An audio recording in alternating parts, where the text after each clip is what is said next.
Je suis très admiratif, comme beaucoup, de votre parcours et de votre relation née il y a maintenant plus de 10 ans. Lorsqu'on vous côtoie, eh bien on est forcément frappé par cette reconnaissance mutuelle, ce respect réciproque et même Hervé de cet amour filial que tu peux avoir envers Ebola. Ce que je voudrais vous dire également, c'est que je suis admiratif de votre engagement au service des Maralpins. Je pense notamment à tout ce que vous avez pu accomplir pendant la tempête Alex, toutes ces interventions, toutes ces reconnaissances, sans jamais ménager votre peine. Pour toutes ces raisons, vous êtes nos héros du quotidien. Voilà, ça fait plaisir. C'est un bel hommage venant des supérieurs. Hein. Et c'est une vraie surprise. Hein. C'est une vraie surprise, Quand on dit que l'armée c'est la grande mette, chez les pompiers, ça se confirme aussi. C'est ça, ouais. Bon, bah, écoutez, en tout cas là c'est pour la bonne cause. Vous avez vraiment cette relation filiale dont il parle avec un chien de recherche comme Ebola.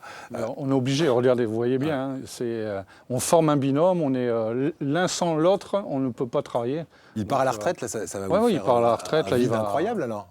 Il va rester à la maison, il viendra faire quelques entraînements pour s'amuser. Ouais. Et puis, il voit partir sa relève, donc il continue un petit peu d'être dans le travail. Vous dites qu'il va venir à la maison, ça veut dire que c'est votre collègue de travail, mais il habite aussi chez vous. Ah, c'est un chien de famille avant tout. C'est ça. Donc, c'est la particularité, c'est que quand ils finissent leur travail, ils rentrent à la maison et ça redevient un chien de famille.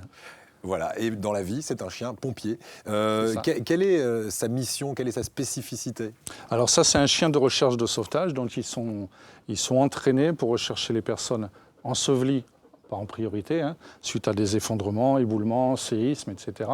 Et la deuxième particularité, ils recherchent aussi les gens égarés, champignonneurs, Alzheimer qui se perdent dans la forêt, etc.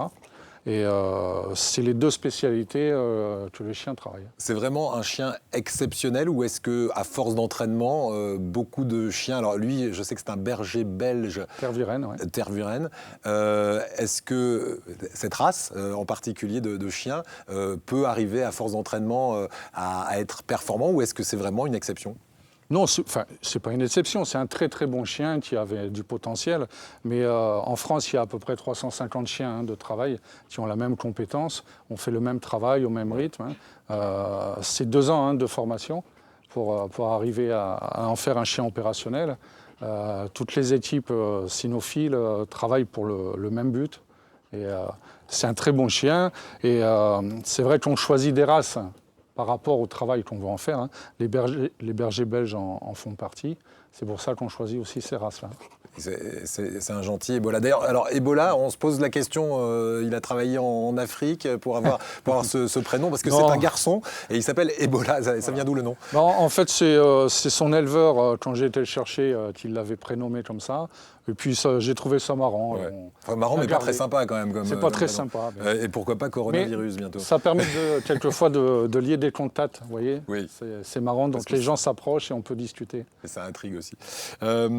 Alors en grande pompe, je le disais, c'était en octobre dernier à Paris, dans les salons d'honneur de la mairie de Paris, remise de ces trophées des chiens héroïques. Alors il y en a eu 17 cette année sur à peu près 120 candidatures, ça veut dire que c'est quand même un chien exceptionnel, pour notamment une affaire particulière sur laquelle il a travaillé.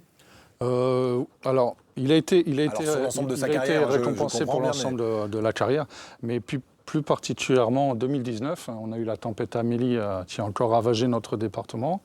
Et une grosse coulée de boue a coincé une dame âgée derrière sa maison. Et avec son collègue Funzi, ils étaient 2 chiens. Pendant 22 heures, ils se sont relayés sur le site, toutes les demi-heures, pour situer un endroit où on pouvait retrouver cette pauvre vieille dame. Et au bout de 22 heures, on a redécouvert malheureusement le corps inanimé de la personne, ce qui a ému fortement la famille, qui a voulu que les 2 chiens soient présents à l'enterrement de cette personne. Ouais. C'est un fait très rare. Hein, dans ma carrière, c'est la première fois qu'on me demande de participer à l'enterrement d'une personne. Et ça a ému tellement les gens que de là est sorti ce trophée. Bon, eh bien, écoutez, en tout cas, bravo à Ebola.